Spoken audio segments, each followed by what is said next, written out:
দেখাচ্ছে হুম, যে সর্বোচ্চ যদি তাই হয়ে থাকে তাইলে রিটালিয়েটিং এটাকে ইরান তাই করবে, সেই বোমা দিয়ে উত্তর দিবে। বোমা বর্ষণ করছে তো, এয়ার স্ট্রাইকিং অবিরাম, relentless air striking is going on by America and Israel on the city of Tehran করছে তো। কিন্তু মিসাইলের যে ফ্যাক্টরি, এটাও পারে না। মিসাইল যেখানে সংরক্ষণ করে রাখে সেই জায়গাও ধ্বংস করতে পারে নাই। ফর্দু, ইস্পাহান এবং নাথানে যে তাদের নিউক্লিয়ার এস্টাবলিশমেন্ট আছে, এটা টিকিটাও ধরতে পারে। এটা প্লাস মাইনাস কিছুই হবে না। যেখানে চায়না এবং রাশিয়া আপনার ইরানকে হাইলি ব্যাকিং করছে। যখন মধ্যপ্রাচ্যের দেশগুলো ওপেনলি পার্টিসিপেট করবে, তখন রাশিয়া এবং চায়না ওপেন হবে। তখন থার্ড ওয়ার্ল্ড ওয়ার আর ধরে রাখা যাবে না তো, এটা হয়েই যাবে। আপনি কি মনে করেন তেল আবিবের চেহারা আগের মতো আছে? গাজা বানিয়ে ফেলেছে। এবং আপনাকে একটা কথা বলি, ডোনাল্ড ট্রাম্প আর নেতানিয়াহুর ভাই কিন্তু মারা গেছে, এটা মোটামুটি কনফার্ম।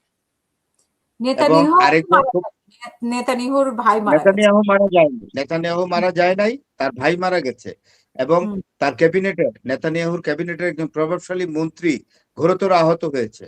এবং আরেক মন্ত্রীর ছেলে আপনার হিজবুল্লাহদের সাথে লেবাননের বর্ডারে যুদ্ধ করতে গিয়ে মারা গেছে। এবং সর্বশেষ খবর, যেটা সবচেয়ে বড় খবর, কোন ফুটেজ, অর্থাৎ তেল আবিবের উপরে যে অবিরাম মিসাইল চার্জ করে তেল আবিবের চেহারা একবারে পাল্টে দিয়েছে আপনার ইরান, এইটার ফুটেজ বের করতে দেয় না। এবং নেতানিয়াহু একটা জরুরি মিটিং করে প্রেস এবং ইনফরমেশন যতগুলো সেন্টার আছে, মিডিয়া সেন্টারকে বলে দিয়েছে কোন রকম ফুটেজ তোমরা দিবা না, যে এই ইরানের বোমা হামলা তেল আবিবের উপর এবং হাইফার উপরে এবং আরো মিলিটারি এস্টাবলিশমেন্ট, অন্যান্য এস্টাবলিশমেন্টে তেহরান যে অ্যাটাক করেছে আমাদেরকে, সেগুলোর ফুটেজ কখনোই দিবা না। আর যদি কেউ ফুটেজ দাও তাহলে তার 5 বছরের জেল। শোনেন, এইগুলো দিয়ে তো হবে না, কারণ যুদ্ধ আজকে কতদিন? আজকে কি 11 না 12 দিনে পড়লো যুদ্ধ? আজকে 12 দিন, আজকে 12 দিন, 12 দিন মানে 2 সপ্তাহ প্রায় হয়ে গেল। এই 2 সপ্তাহের যুদ্ধে আপনি কি মনে করেন ইরান তার সর্বোচ্চ মারণাস্ত্রের যেখানে রাখে সেই জায়গাগুলোতেই রেখে দিয়েছে? এটা স্থান পরিবর্তন হয়ে এমন জায়গায় গিয়েছে সেটাকে আবার আমেরিকান ইন্টেলিজেন্স বা ইসরায়েলি ইন্টেলিজেন্স ডিটেক্ট করা সম্ভব না। এখন ইরান তো অনেক কেয়ারফুল হয়ে গেছে, অনেক কেয়ারফুল, অনেকভাবে চেষ্টা করছে। তাইলে আমি একটা কথা বলি, কিছুক্ষণ আগে আমি ফরিদ জাকারিয়া, আপনার নাম শুনে থাকবেন, আগে সম্ভবত সিএনএন এ কাজ করত, এখন তার নিজস্ব বোধহয় চ্যানেল আছে। ইন্ডিয়ান জার্নালিস্ট ফরিদ জাকারিয়া, বোম্বেতে বাড়ি। তার মা হলো ভারতের প্রথম বিখ্যাত মহিলা জার্নালিস্ট, ফিমেল জার্নালিস্ট। তার ছেলে ফরিদ জাকারিয়া একটা সাক্ষাৎকারে বলছে যে ডোনাল্ড ট্রাম্পের কিন্তু ফিরে আসা ছাড়া যুদ্ধ থেকে আর কোনো উপায় নেই।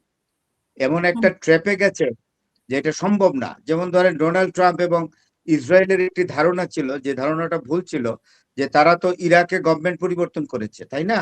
লিবিয়াতে করেছে, সিরিয়াতে করেছে, তাই না? তারা ভেবেছিল যে ইরানে একই, এবং আফগানিস্তানে করেছিল, আফগানিস্তান আবার তালিবানরা ফিরে আসছে, যে তারা করেছিল। তারা ভাবছে যে তারা আফগানিস্তান, ইরাক, লিবিয়া এবং সিরিয়ার মতো তারা সরকার ইরানেও পরিবর্তন করে ফেলবে।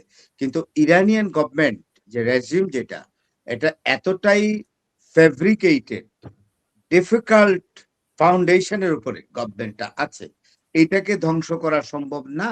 এই জায়গাটাতেই ভুল করেছে যে ইরানিয়ান রেজিম আর ওই যেই রেজিম গুলোকে, যে সরকারগুলোকে আমেরিকা ফেলে দিয়েছিল, সেই সরকারের থেকে সম্পূর্ণ ইরানিয়ান রেজিম আলাদা একটি সরকার। এই সরকারকে পতন করা যাবে না। এই সরকার এমন আর্টিকুলেট ওয়েতে সাজিয়ে গেছেন, ইরানের যে আলী খামেনি যিনি শহীদ হয়েছেন, তিনি এমন ভাবে সাজিয়ে গেছেন, it is not an easy task for Israel and America exactly to destroy or topple this government. এটাই ফরিদ জাকারিয়া বলছে যে আশা বৃথা, অত্যন্ত কমপ্লিকেটেড একটা রেজিম ইরানের, এটাকে কখনো করা যাবে না, ধ্বংস করা যাবে না, বা এটাকে সরিয়ে দেওয়া যাবে না এই সরকারকে। হ্যাঁ, একটাই উপায় আছে, সেটা হলো যদি আমেরিকান এবং ইসরায়েলি সৈন্য কোনোভাবে ইরানের ভূখণ্ডে ঢুকতে পারে। কিন্তু ইরানের ভূখণ্ডে আমেরিকান সৈন্য এবং ইসরায়েলি সৈন্য ঢুকতে পারবে না, সেই ব্যবস্থা নাই। কারণ আইআরজিসির যে ডিফেন্স, এইটাকে আপনার করা, ভেঙে ভূখণ্ডে ঢুকা আমেরিকার পক্ষে এবং ইসরায়েলের পক্ষে সিম্পলি ইম্পসিবল। আরেকটা তথ্য দিই, গুরুত্বপূর্ণ। আমরা নতুন একটা তথ্য হচ্ছে, পুরুষ এবং মহিলা মিলে 1 মিলিয়ন সৈন্য আছে আলাদা, এগুলো আলাদা। আইআরজিসি থেকে সম্পূর্ণ 1 মিলিয়ন মানে 10 লাখ। সেখানে পাইলট আছে, হুম সেখানে সুইসাইড স্কোয়াড আছে, সে মেয়েদের মধ্যে সুইসাইড স্কোয়াড আছে, পাইলট আছে, মেয়েদের মধ্যে একদম ওপেন ফায়ারিং করা মেশিন গান দিয়ে, একদম একদম দূরপাল্লার মেশিন গান দিয়ে, মহিলা পুরুষ মিলে 10 লাখ সৈন্য শুধু আলাদা রাখা আছে। সুতরাং ইরাক এটা আর সবচেয়ে বড় হলো জিওগ্রাফিক্যাল ফিচার, চারিদিকে পর্বত সংকুল, ওইটা আপনি ওভারটেক করে আক্রমণ করতে পারবেন না। এবং আপনি হরমুজ প্রণালীও যে পারা যাচ্ছে না, এটার কারণ হলো হরমুজ প্রণালী যে geographical location is very difficult, very tough to get any sort of American or Israeli ship exactly to take the position on Hormuz. হুম তা এখন ইরান তো